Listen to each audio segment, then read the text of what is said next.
So here I am, minding my own business, watching how the CIA covered up the lab leak. And look at who comes to visit. The drone once more.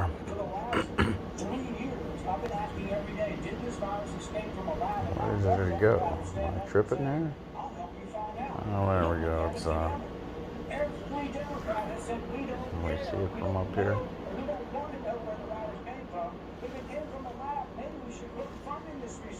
Oh, looks like it's flying off further away and up.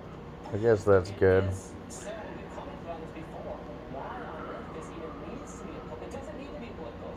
I'm really thinking about getting one of those half-pound little drones to check it out. The last one of those drones I had, it wasn't a half-pounder. It was before FFA requirements. And man, it didn't take me long to crash that thing and break it to pieces. Like $300 down the drain pretty quick before I even got good with it. All right. God bless. Good night.